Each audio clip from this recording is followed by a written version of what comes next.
Grief is one of the most profound and universal human experiences. It is the emotional suffering that follows loss, whether of a loved one, a dream, or even an identity. While grief has been extensively studied by psychologists like Elizabeth Kubler-Ross, who introduced the 5 stages of grief, Carl Jung's perspective provides a more symbolic and deeply personal approach to understanding loss. Jung viewed grief as an essential part of individuation, the process of integrating different aspects of the self to achieve wholeness. His theories on the shadow, archetypes, and the collective unconscious offer a unique lens through which we can examine the transformative power of grief. Jungian concepts and grief. Carl Jung, a Swiss psychiatrist and the founder of analytical psychology, believed that human experiences, including grief, are deeply embedded in the psyche and the collective unconscious. His perspective suggests that grief is not just about mourning a loss, but also about personal transformation and self-discovery. Individuation and the transformative power of grief. Individuation is Jung's concept of psychological growth, in which a person integrates different parts of their psyche to become a more whole and authentic self. According to Jung, grief acts as a catalyst for this process. The pain of loss forces an individual to confront their vulnerabilities, attachments, and illusions, pushing them towards self-awareness. For example, a person who loses a spouse might initially experience overwhelming sadness and despair. However, as they work through their grief, they may discover strengths they never knew they had. They may develop new interests, relationships, and even a new sense of identity. This transformation aligns with Jung's idea that grief is not just about sorrow, but also about self-reconstruction. The shadow and unresolved grief. Jung's concept of the shadow refers to the unconscious part of the personality that contains repressed weaknesses, fears, and desires. Grief often brings the shadow to the surface, forcing people to confront emotions they have long avoided. For instance, a man who has always suppressed his emotions due to societal expectations may find himself unable to contain his sorrow after the death of a parent. His grief forces him to acknowledge and integrate this emotional side of himself.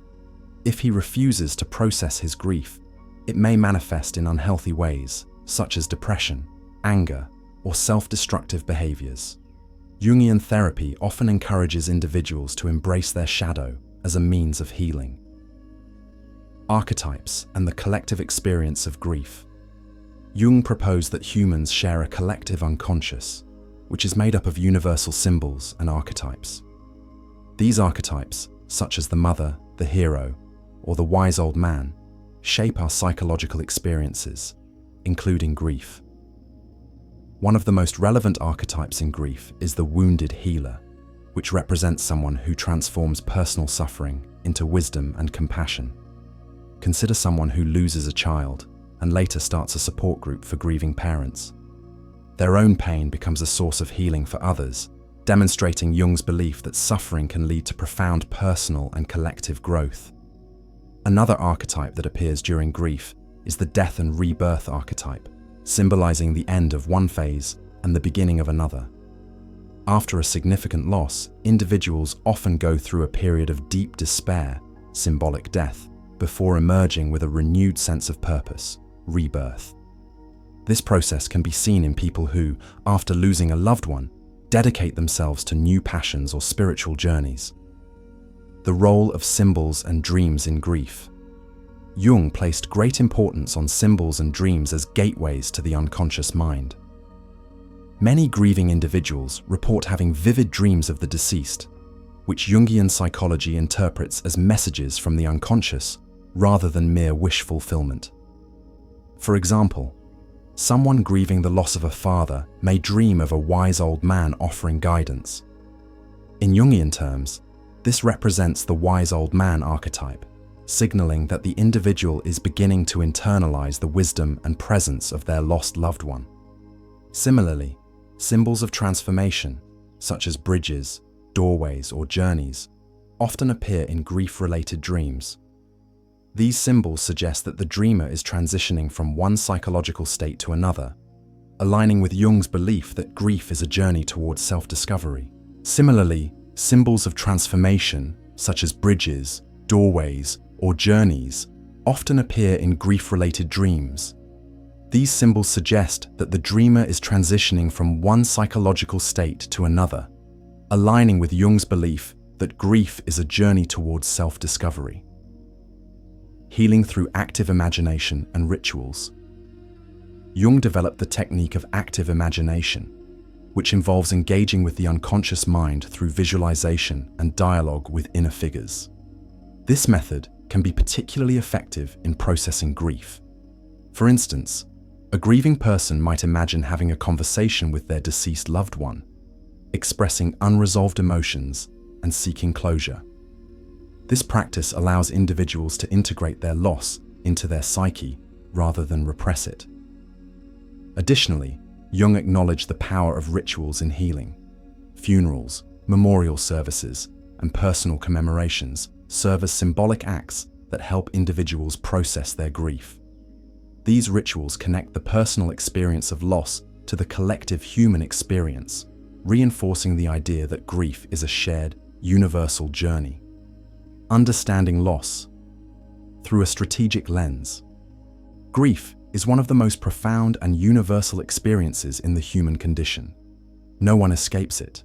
At some point in life, every individual will face the loss of a loved one, a cherished dream, or even their own identity as they evolve through life's inevitable changes. While most perceive grief as purely emotional, it is, in reality, deeply psychological and even strategic. Understanding grief through the lens of psychology and strategy, much like Robert Greene would, allows us to transform pain into power, confusion into clarity, and despair into depth of character. The 5 stages of grief as a psychological strategy. Elizabeth Kubler-Ross outlined 5 stages of grief: denial, anger, bargaining, depression, and acceptance. These are not rigid phases, but rather psychological mechanisms that help individuals adapt to loss. However, if we analyze them strategically, they become tools that can guide personal transformation. Denial, the psychological shield. In strategic terms, denial is not just avoidance, it is a mental buffer that prevents immediate psychological collapse. The mind protects itself from overwhelming pain by delaying full acceptance. Example: a warrior in battle does not immediately process the loss of a comrade. Instead, they compartmentalize the pain to continue fighting. Denial buys time to build resilience. Anger, the emotional catalyst for change. Anger, when controlled, is a powerful force for transformation. It redirects emotional turmoil into action. Example: many successful figures in history, such as Malcolm X, channeled personal loss and injustice into movements that changed the world. Instead of letting anger destroy them, they used it as a strategic motivator. Bargaining, the illusion of control. This stage reveals our deep desire for control. We attempt to negotiate with reality, trying to find loopholes in fate. Example: in negotiations or business, people often revisit the past, trying to alter deals that have already been set. The wise strategist recognizes when bargaining is futile and instead focuses on future gains. Depression, the depth before transformation. Depression is the descent into emotional depths, but this stage is also where wisdom is born. Example: consider historical figures like Abraham Lincoln, who suffered immense personal losses, but used the depth of his sorrow to cultivate profound leadership. Rather than avoiding suffering, he allowed it to refine his vision. Acceptance, the mastery of pain. True acceptance is not mere resignation, it is an acknowledgement of reality that allows for strategic recalibration. Example: the Stoic philosopher Marcus Aurelius accepted mortality, loss, and suffering as inevitable, using that knowledge to become an unwavering leader. Acceptance empowers action. The hidden power of grief, turning loss into strength. Robert Greene often speaks about the power of pain in shaping character. Those who refuse to embrace suffering become trapped by it, while those who strategically utilize their grief emerge stronger. Here are key strategies to channel grief into growth. Use loss as a motivator. The death of a loved one, the collapse of a dream, or personal failure can either break a person or serve as fuel for reinvention. Example: Oprah Winfrey's tragic childhood could have destroyed her, but she transformed her pain into a purpose-driven career, becoming one of the most influential women in media.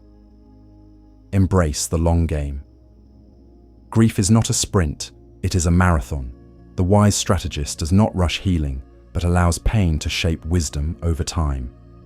Example: Nelson Mandela spent 27 years in prison, grieving the loss of his freedom.